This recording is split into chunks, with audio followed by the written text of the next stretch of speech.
Good morning, Five Stripe faithful. Welcome to another episode of ATLN's United podcast. I'm Blake the Marshman, joined always by my glorious co-host, ATL Joe. And we are live from Five Stripe Studio, deep below Mercedes-Benz, deep below the turf, deep below Megatron's sphincter. So deep. Joe, I'm excited about this Five Stripe Friday because it is also a game day, and we're playing Orlando City Rivalry in their kitty cat house. Thanks for tuning in, guys. Thanks for letting us borrow your ears. Stay tuned. It's going to be a fun one.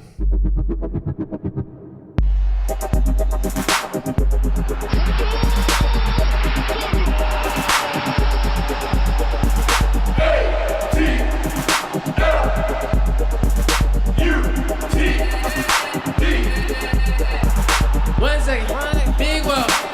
We ready, need everybody involved. We ready. Someday I smile like Nicky. Everybody united around my city. Mercedes-Benz sound real pretty. Come stop for me and I'm ready.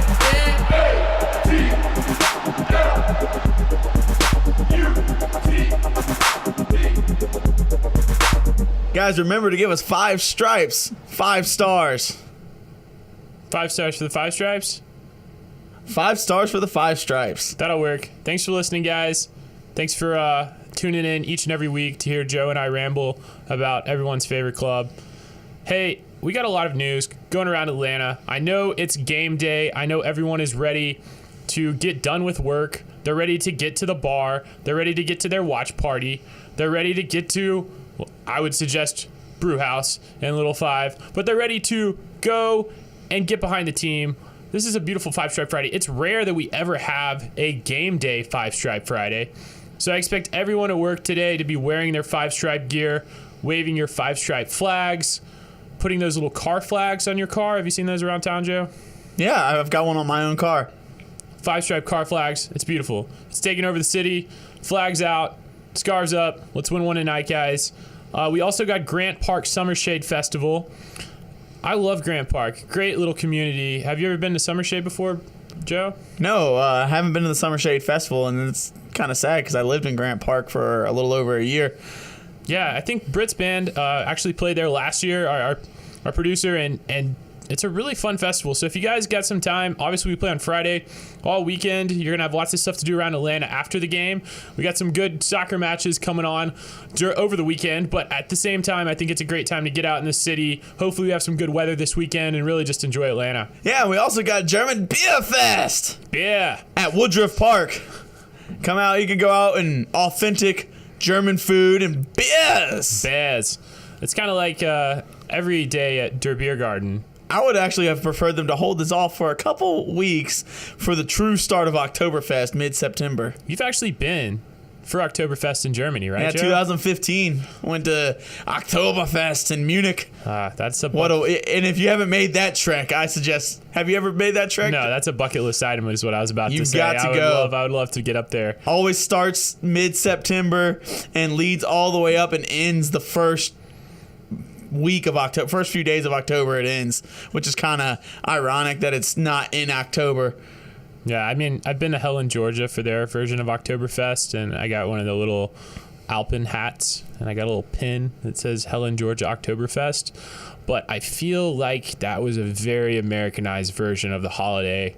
I almost feel like I did a disservice to the entire Oktoberfest by even attending that. Helen, Georgia is a nice town, though. A true German would either spit on you or punch you in the face if you told him you went to that Oktoberfest. But it's still a fun time to go out and drink beer and have a good time, so I'm not arguing. Yeah, I mean, I feel like it's probably the same way that German football fans view MLS soccer.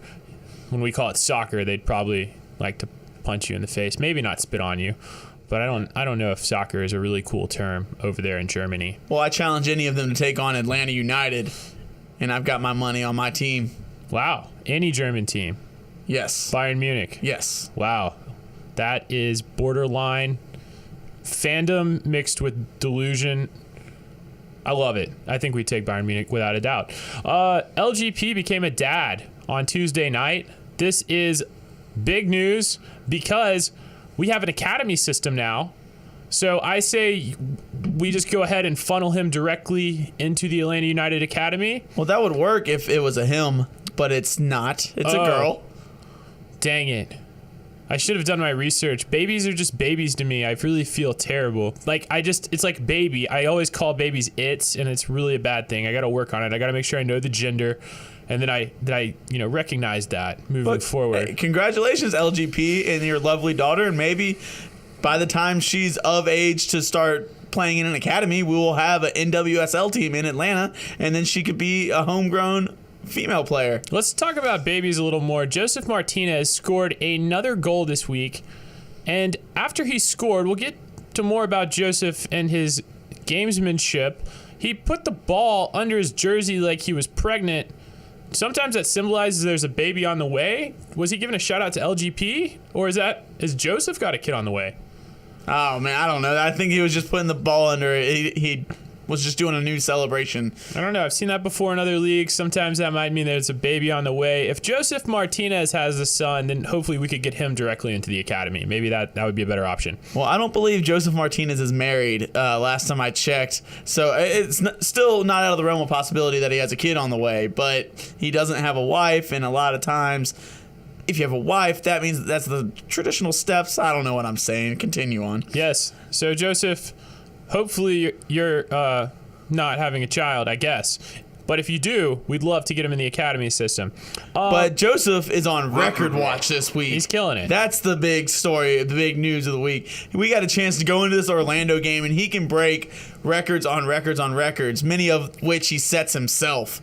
If he scores again, he breaks the all-time MLS single-season goal-scoring record. Insane. And he's still on pace to break the most consecutive games with a goal set last year by Diego Valeri. So continue that streak against Orlando crappy, and it'll be all good. He is single-handedly breaking all the records this year. If he comes back next year, he might be bored with records because he already owns them all, and maybe we'll just win every game with Josef Martinez going for new records, like how many assists can he get, or how many tackles can he get for a forward, or I mean, he's going to get bored eventually setting all these, or he can just break his own records. Well, he's already tripled the amount of assists he got last year, so that's another tweak to his game that he's made this season. Yeah, he's got an incredible 3 assists. Had one again over the weekend. Yeah, passing it off to his best friend in BFFL. Miggy, I wish Miggy was my best friend. That'd be a nice best friend to have. I feel like it'd be a great best friend. He just seems like such a genuinely nice, happy guy. Just always smiling. Wants the best out of you. Wants to come over and play FIFA with me. Oh, well, one can dream. Tito Villalba. He's flying down the wing, and he made Team of the Week. Honestly, he was just on the bench of Team of the Week. I thought he might have had the best goal in that game.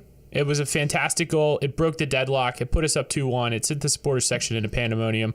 We'll get more in a breakdown of our goals in the recap, but exciting to see Tito's name in there. It's been Josef on there all week.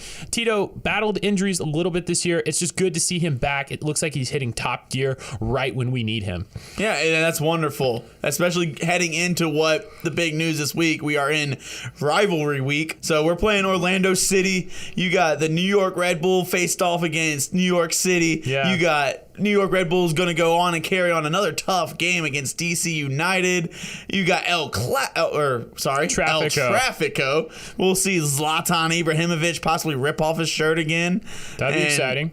And then Cascadia. You got Portland versus Seattle, and Portland has been on just a tailspin of losses. They've lost, correct me if I'm wrong, but I think they've lost 3 in a row going into their biggest rivalry game, and now they're on the outside looking into playoffs. And Seattle's been on a tear heading up the standings. Yeah, so that's another good game to possibly watch if you want to watch some other stuff in MLS. The real story is to watch the real team, yours truly, on 5 Stripe Friday. And there have been some good rumors on the injury bug. Blake, can you tell me who's hurting? Injury report. Injury report. Hey, injuries. Love talking about injuries every week because it's always negative, normally. But, Joe, we have great news this week in terms of 2 key franchise players that the front office invested in at the beginning of the year. Both these guys. Garza, we had him on loan last year. we decided to sign him to a contract, bring him back. He wanted to be an integral part of Tata's system. Battles injury again this year, but Greg Garza has been spotted back running in practice. Obviously, it's a shoulder injury, but it's good to see he's working on his fitness. Darlington Nagbe is the other player with great strides. Nagbinho.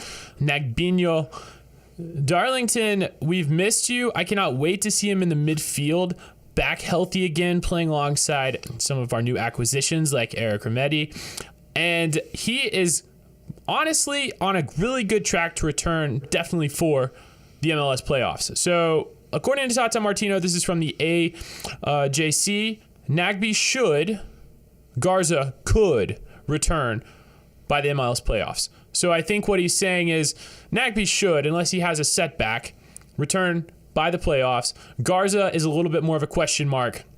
And rightfully so. They're going to be a little more cautious with Greg Garza and just the type of injury he hurt, and it's a shoulder again that he had last season. So if they rush him back into play, he could easily re-injure it, and then he's out for a long extended period of time.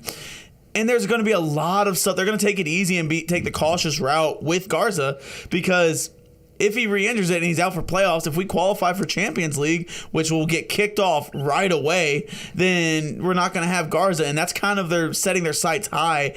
If they're going to risk bringing Garza back early and not have him for Champions League, they don't want to do that. Yeah, more on that later, but CONCACAF Champions League is definitely something we have to be aware of. If we qualify, then we get thrown right into it, and we have to have players healthy for sure. And so Nagbe, though, is a very good deal. He got injured on, was it July 24th? June 24th. June the 24th. Which, in his initial sentence was 2 to 3 months. And we are right at that 2 month, exactly 2 months. The 24th of August. So, but if I were to guess, if I were a betting man, I would bet that Nagbe doesn't come back into the 18 or at least into the 11 until we get back from this 4-game road trip we're about to be on. Because we're at 2 months. Give it one more month of training with the team. Maybe you see him on the 18. Maybe he gets a couple games down the road against DC or whatnot. But it's going to be a tough trip. We got a month of games, and we have 3 games within 1 week of each other. So you might not want to put him in against a strenuous situation, but then you can get him in right when we come back at home against RSL. He's got a couple of games to get fit before playoffs, and we can really see who our best 11 is going to be. Maybe we'll talk about that during Tata's Tactics. Yeah, and it's hard to believe that we are almost a full month. We do not play again until September 22nd at home. Like you talked about, this road stretch is going to be a huge test for our team because the road has been a strength this year. Let's just hope that the injuries don't actually in any way affect this road stretch. And I really think the core players we have, even without Nagbe and without Garza, are playing excellently together. And hopefully, fingers crossed, knock on your wooden hammer, as always, Joe. We're done with injuries this year, and all I'm going to talk about for every injury report from now until the end of the season is just how everyone's getting better. Let's talk about a few players before I get off of injuries that are just done for the year. Zizzo, Ambrose, both had knee operations. We're not going to see them again this year. That's 100%. Let's talk about one guy that kind of popped up on the injury report, which was really interesting timing with Barco returning to the 18. Brandon Vasquez is questionable day-to-day with an undisclosed injury. What do you think this injury could be to, Joe? It could be to his ego. Vasquez heard Barco was making the 18, and I hope it's not the case. I hope he didn't go off and throw a tantrum, and then Tata kicked him out. It's probably nothing. That was just a joke, guys. He probably just tweaked something, rolled an ankle, or maybe even got the flu, got sick. Who knows? Maybe there's another twist to the drama. You know, the people that followed us with our TMZ specials with the Barco drama, and we can't talk about him now that he's back. We swore not to until he played again. But maybe Barco injured him in training. Wouldn't that be the ultimate twist to the tale? Like Barco comes in hard on a tackle. That would be interesting. Vasquez day to day. Okay, maybe I'm speculating a little bit too much. I've digressed here. Enough with injuries. Let's recap that last win. And what a good win it was. We won 3-1 at home. Woo. Another game against Columbus, and Atlanta comes out looking like a complete team. And it was just such a good feeling to get another win at home, especially with our struggles of tying and a couple of our losses being at home. People have been worried about our home form. It's just good to get. Justifiably so. Justifiably so. We have played very poorly this year at home in comparison to last year. Yeah, so it was a good feeling to get that win. We had 3 killer goals, all with the left foot, by the way. That's pretty impressive. Josef Martinez ties the scoring record with 27, and Tito Villalba gets his own take it by himself, and then Miggy finally scores after what was it? I felt like over a month long of a drought for him. So that was fantastic. Wonderful. Yeah, it was a fantastic game. Yeah, and Tito Villalba's goal, it was incredible. The fact that you rewind 30 seconds before he scored. He had the same type of situation where he had the break. He coming down the right side, which was a great tactical move, putting him on the right, winning a fast break, getting close to the box, slows it down, looking up for the assist or the pass, and just gives the ball away. And everyone was just upset at him. And then 30 seconds later, he gets the same opportunity, and he's like, screw this, I'm going to take it myself, and weaves between 3 players, passes up the chance to give a pass to Josef, and then slots it with his left foot across the face of goal into the other side. That was a wonderful goal. Well, the thing about that goal, and you pointed it out, he did pass up a chance to pass to Josef, but once again, Josef Martinez is showing time and time again that he's becoming more and more of a team player. Josef made a little run during that goal that pulled a couple of defenders just for a second.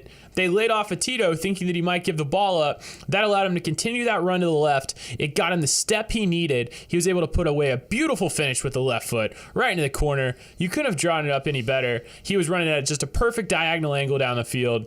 A fantastic goal from Tito. It was great to see him and Miggy really finish with confidence. All 3 goals were with the left foot. Only Miggy is naturally left-footed. But obviously with Miggy's finishing troubles, it was fantastic to see him get on the scoreboard. I thought our second half play was great. And I couldn't have been happier with this win, Joe. It came at a crucial time in the Supporters Shield race for us. It came at a crucial time in the playoff race for us. And going into a road trip, the last thing we wanted was another draw or loss at home. I just think this gives us great momentum heading into this road trip. And on top of that, we won by 2 goals. The third goal gave us another point differential in goal difference, which could be a tiebreaker at the end of the year. You never know. So all of those cushions are good. And that third goal was Josef Martinez getting a ball in an attacking position, deciding to hold up, turn around, and pass to Miguel Almiron, who finishes. And just before that, the guy who fed the ball into Josef was Tito Villalba on the right wing again, playing a ball through 2 defenders, a wonderful pinpoint pass, and then Josef Martinez showing that he's unselfish and passing it to what he thought was a better option to Miguel Almiron, and Almiron finally finishes. And what a wonderful play. So this has just got us on all highs about to go into this long road trip. It couldn't have ended any better. Yeah, and I think we have to hit on a few more things before we finish up recapping this game, Joe. Obviously, we set out to crush the Crew. We crushed the Crew. Some guy came back into the fold, he who shall not be named from previous episodes. He has been shunned from our team. And he comes back in, and I can't hit on this fact enough. Barco came in and played well. We'll get to it a little bit more tactically later, how that formation switch affected our play. But once again, we got 2 goals in quick succession with the fearsome foursome that we thought was going to really lead our team this year. We once again got to see Josef, Miggy, Tito, and Barco and the attacking 4. And it changed the game, in my opinion, having those 4 guys running at a defense. If you even break it down, I saw a couple of wonderful tweets this week, and it was with Tito Villalba, Miguel Almiron, and Josef Martinez, calling them the 3 Migos.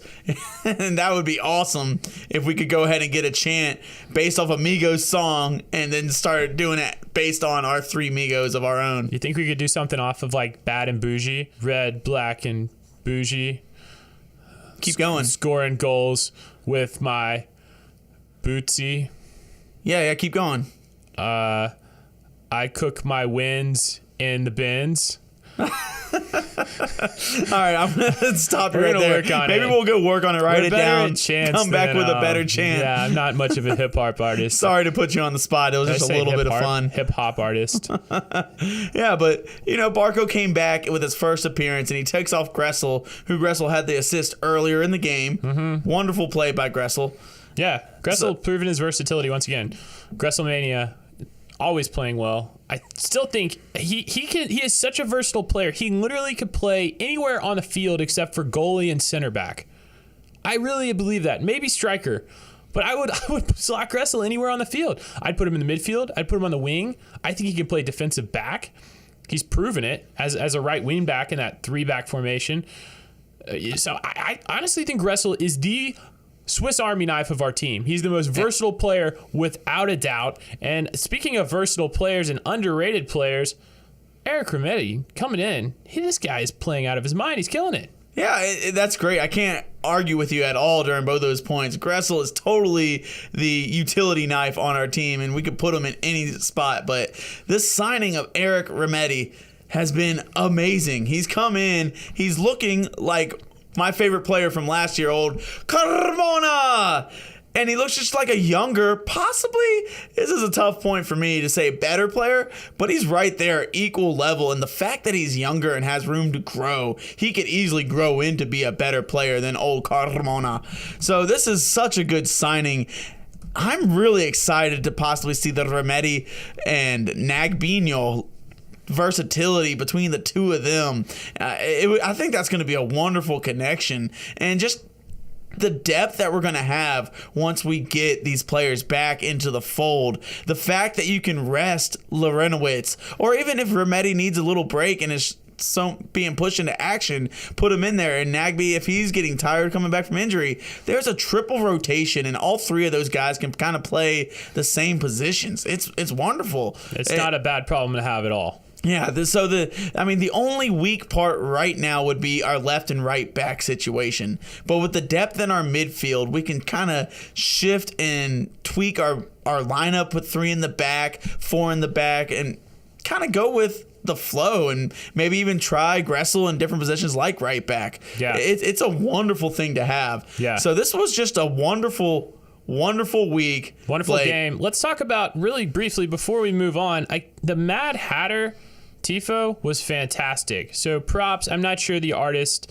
or what supporters group was behind that Josef Martinez is the Mad Hatter, but that was fantastic. I thought the effort from the supporters section, from the the capos leading the chants, the energy of the supporters groups, I can't hit on it enough. It was crucial in this game. We haven't always brought it at all times this year. I still think the supporters section could be more involved other than just that center middle section.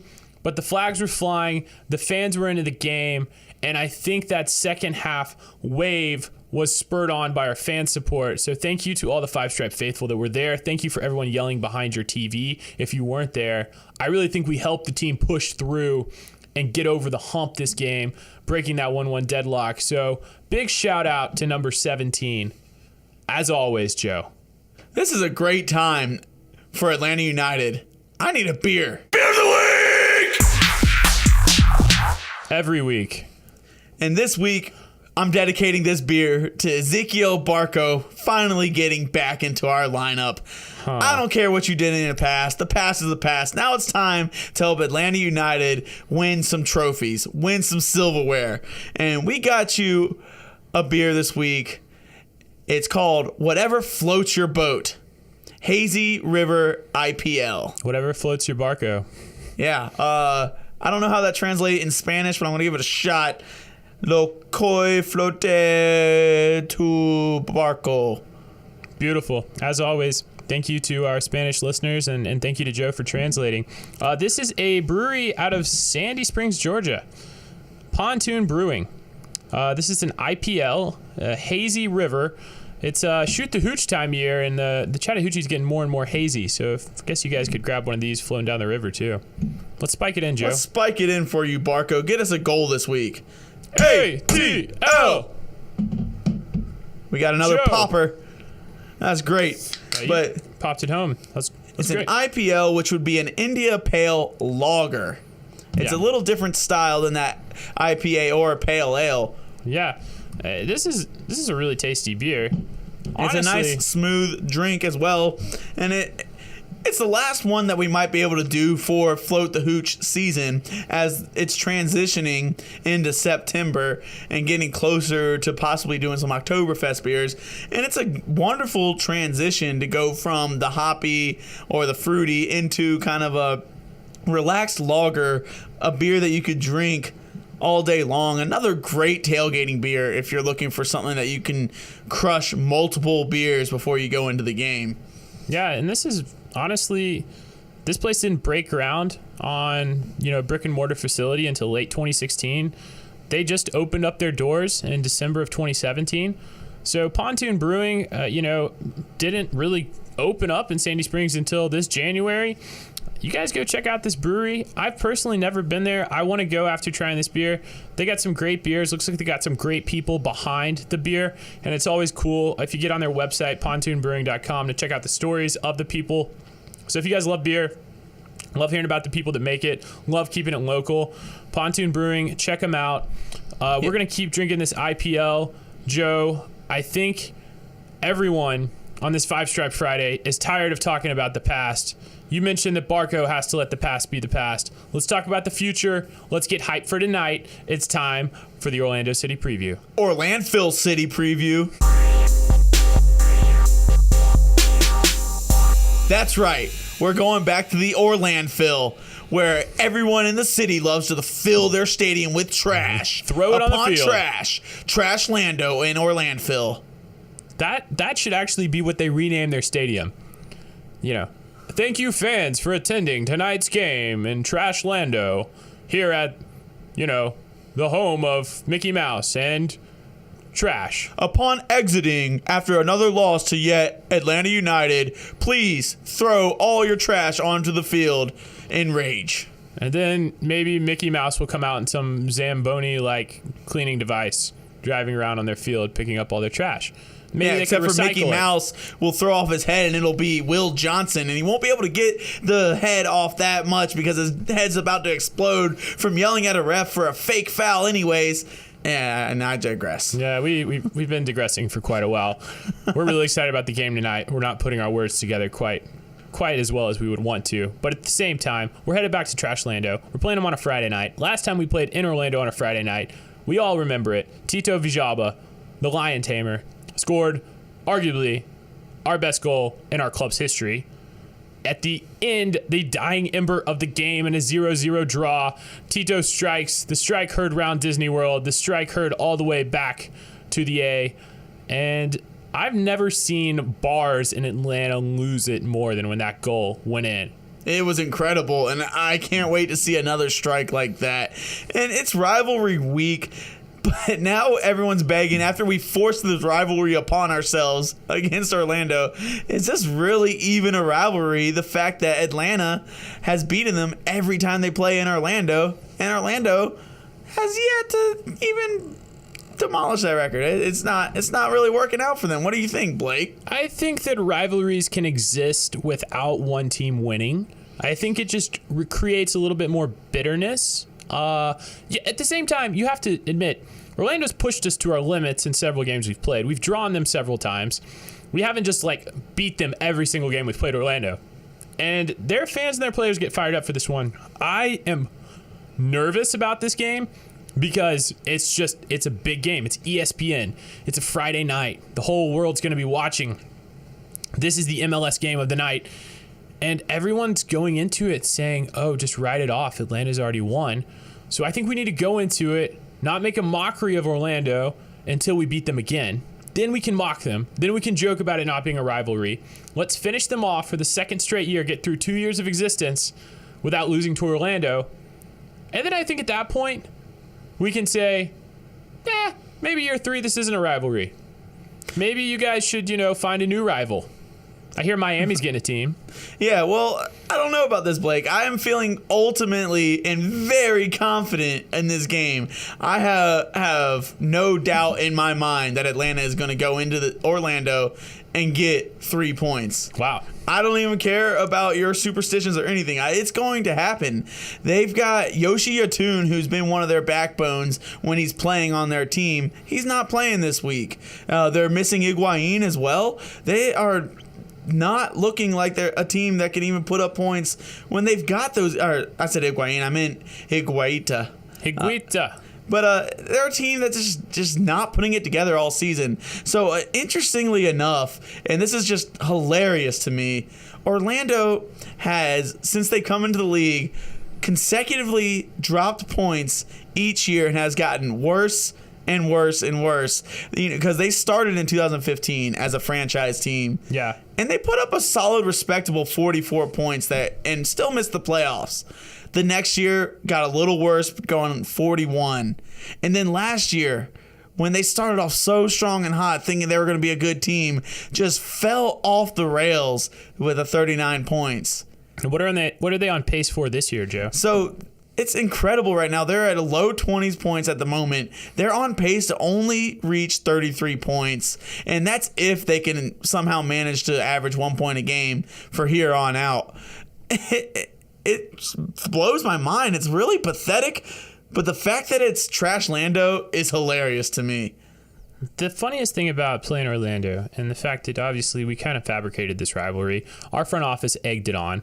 Our front office keeps egging it on. If you guys haven't been on Instagram recently, I'm not a huge Instagram guy myself, but I checked the Atlanta United Instagram. There is even a caption put out by the front office that is Super Martino World. And it is like a Super Mario World. I don't know if you've seen it, Joe. If not, you have to check it after the game. Like version of Atlanta destroying Orlando City. At the very end, the boss is like a cat dressed in purple. Mario kills the cat with the soccer ball and then jumps on the flag at the end of the level. And the flag, the Atlanta United flag, goes through the top of the Disney castle. Oh, that's hilarious. Ultimate troll job. But our front office is buying into the rivalry. It's hilarious. It's even got that did. And it reminded me of Super Mario. Super Mario. Whatever happened to Super Mario? Do you think we'll even see him? We mentioned Brandon Vasquez's day-to-day. I thought we'd kind of bring this in the preview. Josef Martinez is playing a lot of games, getting a lot of minutes. Do you think Romario kind of takes over that backup striker? Just something to keep in mind as we go into more of a tactical discussion, because Vasquez has been actually kind of our backup striker. Yeah, and that's something we can talk about in a little bit when we get to tactics. But I did want to bring up, since you were talking about that social media and the Instagram that we put up, another thing I like to do when I'm scouting other teams is I kind of like to peek over towards the other team's social media. And the funniest thing I saw this week, all over Orlando City, their media on Facebook, whether it be Twitter, Instagram, or even their own SB Nation network, they were throwing out articles and hype videos and hype comments about how Orlando has a big game this week, or how Orlando still could make the playoffs, which is laughable. And then you go down and read the comments of each video they put out, and it's not Atlanta fans going in and commenting. It's their own Orlando City fans typing in and asking, like, beat Atlanta? Are you kidding me? We'll be lucky if we get out without them scoring 4 goals on us. Or, like, make the playoffs. That's the funniest thing I've ever heard. Yeah, I live in a dreamland too. Those are real comments that their own fans are putting up there. And it's just hilarious that Orlando's fans are just straight giving up on their team. Well, it's even funnier. Obviously, you know, SB Nation has groups like Dirty South Soccer for Atlanta. For Orlando, it's called the Mainland, like MANE, like a lion's mane. Or a cat's mane or kitty's mane or whatever you want to call it. But they have an article that is a fan post on the Orlando fan site that's like, really?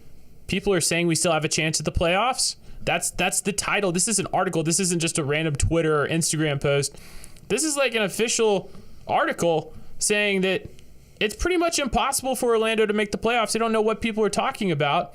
And I believe 538, I'm sure you've heard of them before. They're one of the best prediction models right now out there in terms of just any sport in the world who's really doing well. They use a bunch of different metrics, very involved with kind of Vegas odds and things like that. But The math geeks out there have put Orlando's chances right now in making the playoffs between 3% and 4%. So there is a 96 to 97% chance Orlando's not going to make the playoffs. It'll be interesting to see if their fans even show up tonight, considering they only have a 3% shot at getting a playoff spot. What do you think, Joe? Is it even going to be a packed house? I think there has a good chance of being more Atlanta United fans there than Orlando City fans, which would be wonderful. Well, they might throw us all out before the game even starts. So we got to be careful about that. You know how hostile their security got last game. Yeah, well, Blake, let's break down how Atlanta may play against Orlando. Let's go to Tata's tactics. Oh, yeah.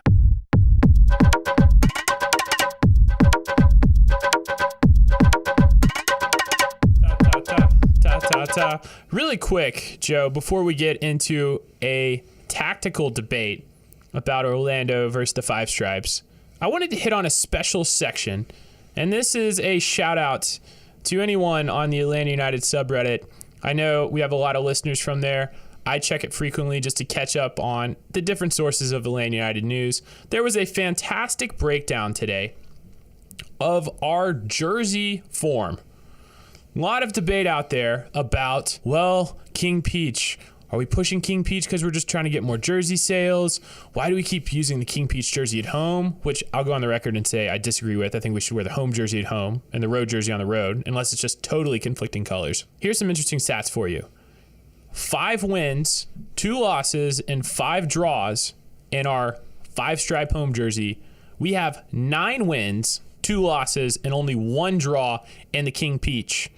We also threw in the parlay jersey, obviously undefeated 1-0, but they're not bringing it back, so that'll probably be our best winning percentage jersey of all time. Do you think we should rock King Peach or 5 stripes tonight? Because I think we can wear either. Yeah, well, I think the fact that we wear King Peach on the road most of the time and that it's been so good to us, we're going to keep rocking the King Peach.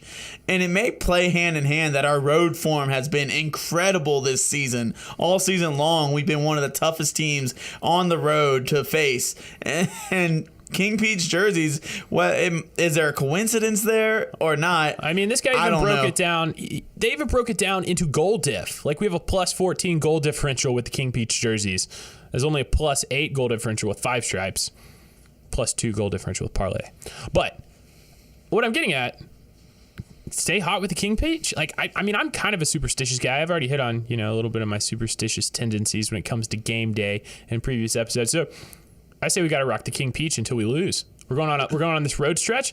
Let's King Peach it out until it's not hot anymore. Well, I'll ride with it. I don't care which jerseys we wear as long as we keep our road form up and we keep winning.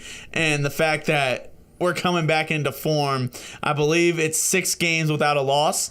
And so if we can carry that on to 7 and keep it going throughout the rest of the season and going into playoffs, just keep it so hot and make Atlanta just break all sorts of records and win multiple trophies this year. So we're going for 2 trophies and a CONCACAF Champions League spot. That is still our target. Tata, thank you for joining us as always as a listener, because we know Tata Martino listens. So hopefully you heard the jersey breakdown and decide accordingly, Tata, even if that's not your decision to make. I know you have influence. So one thing tactically, moving on to how we played last game, and something I saw tactically that was different in the last game we played versus the game previous to that where we gave up a tie at the very end.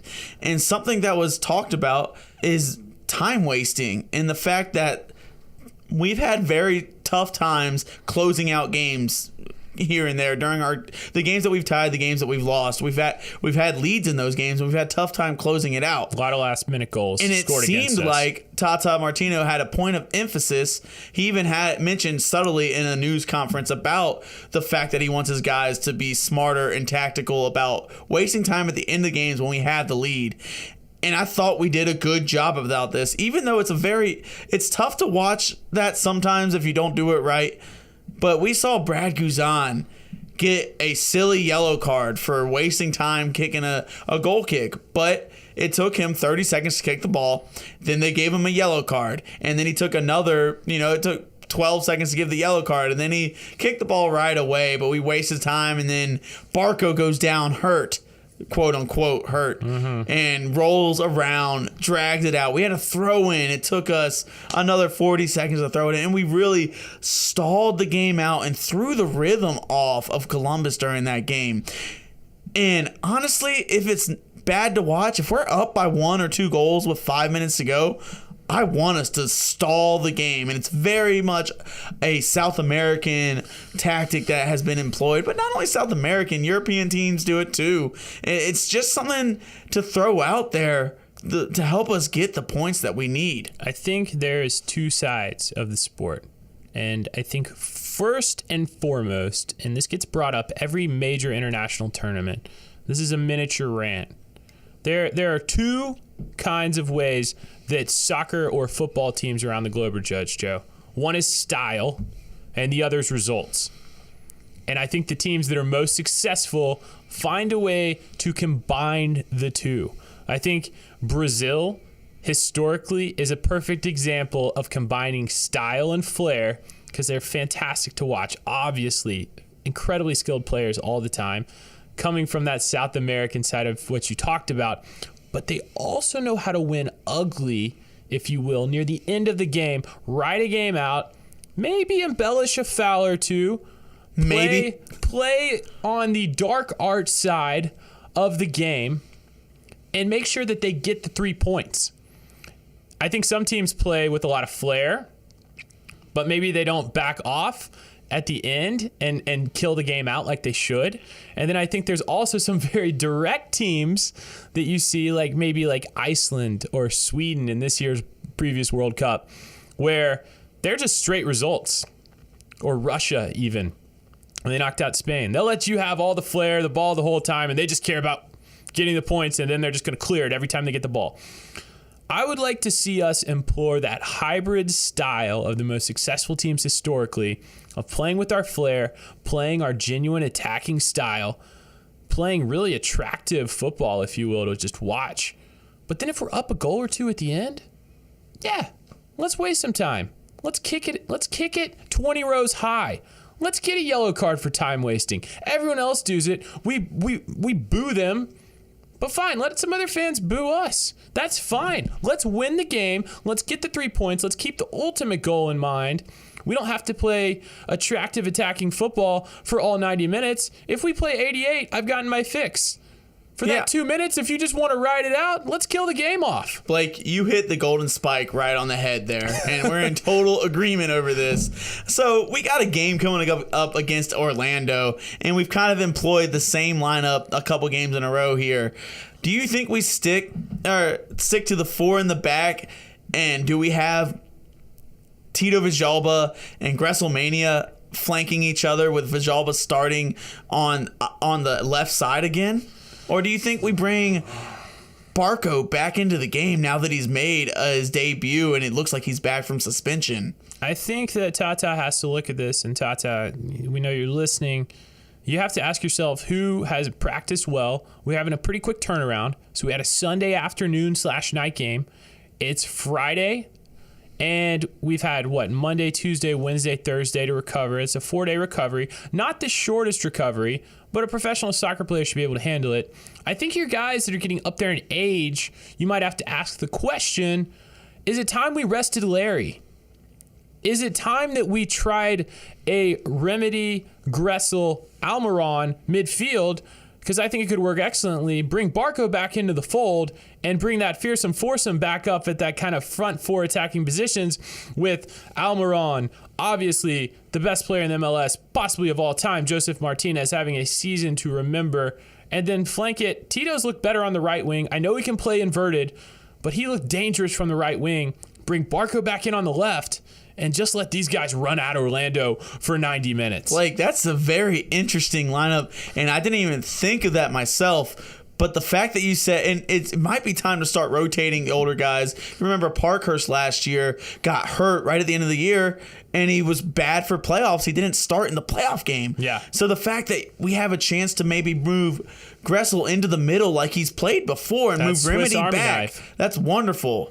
I personally think this game that Tata Martino is going to go with the same lineup that he did to start the game, and I think he's going to start Tito on the right side or left side, and Gressel on the right side and have Barco on the bench, because I do think he likes to have a lightning bolt coming off the bench. Earlier in the season, when Tito was coming back from injury, he used him as that spark off the bench. But now, with Barco trying to still make his way back onto the team, he's the guy to be that lightning rod coming off the bench and giving us a spark at the end of the game. And so I think it's going to be the same lineup, but the fact that everyone's getting healthy again, we might start rotating players and kind of seeing who our choice 11 is. And Blake, do you have a choice 11 once, let's say, Nagbe and Garza are back in the fold? Man, I was really hoping that we would talk about this. Yes, I do. And it's actually exactly the lineup that I mentioned. But as much as I love Gressel, I do think he is the best utility and versatile player on our team. I would actually, our starting lineup, in my opinion, wouldn't have Gressel in it at full strength. Wow. Yeah. And I think it wouldn't have Larry in it at full strength right now. I think if all players are healthy and in form, our midfield three is Remedy, Nagbe, Almiron.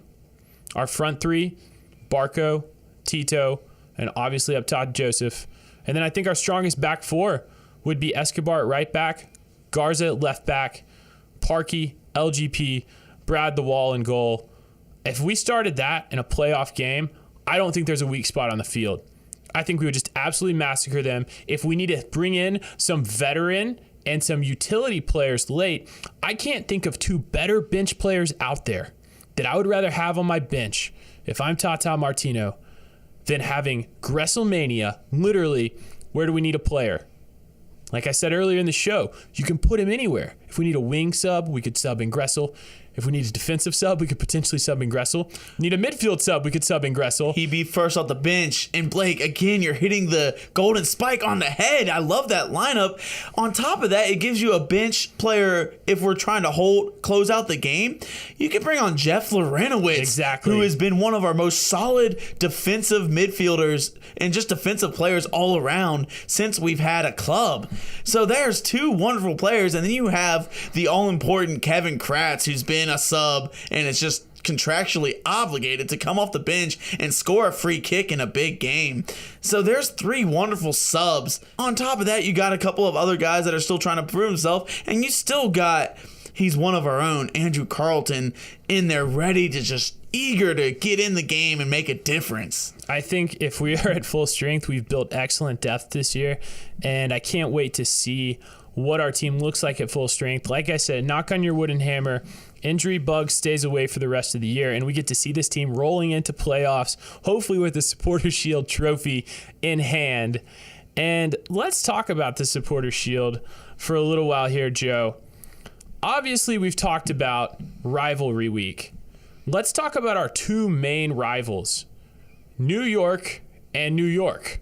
New York City and New York Red Bulls. We've mentioned it. They've been up at the top of the standings, battling it out. There's a pretty big gap there with us beating the Crew, at least in the East. The Crew is nowhere near us at this point. They're in fourth. It is a three-horse race, honestly, not just for the Eastern Conference, but for the entire Supporters Shield. And based off of what you've seen, I know that we still have one more game against the Red Bulls. We're done playing NYCFC. Who would you say right now, I guess what I'm getting at is I think this is leading up to a winner-takes-all match against the Red Bulls when we play at New York. Obviously, they drew on Wednesday night. It was a crazy game against NYCFC if you guys missed it. 2 red cards for NYCFC. Afori and Aloy. Aloy's, I think it was his first game in the MLS. He gets a red card. That game ends up drawing. They make some changes at halftime. David Villa gets a second half goal. Oh, David Villa. And full-time 1-1 at NYCFC. So the Red Bulls have dropped points again. So we're both at 25 games played. They're still at a 22 goal diff. We're at a 24 goal diff. They are 2 points back. So we're level at games played. They're at 49 points. We're at 51 points. NYCFC's at 48 points. So they're a full game played in front of us. So they have a game in hand, and they're still 3 points back. or they played a game more than us, and they're 3 points back. So NYCFC's kind of dropping off. This was a best case scenario for us. It was a win-win. NYCFC gets 2 red cards, so they're going to have players suspended. The Red Bulls don't pick up 3 points, so they don't close the gap on us.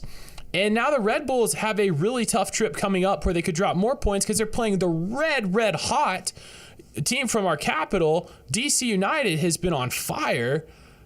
What do you think about all this, Joe? I think the stars are aligning. If we can keep our road form, we should take that supporter shield home. It's playing right into our hands. Now Atlanta United is tasked with taking care of business. Take care of their own business. You got these wonderful 2 players, especially with Nagbe, who's right on the verge of breaking the lineup again, and Atlanta's rounding off into really good form. If they can close out the season, and with 9 games left, it really only takes maybe 6 wins, and we'll clinch it, maybe even 5, but I think we can close out getting 7 or 8 wins, maybe even running the table, dare I say, and getting those 9 wins and shattering records.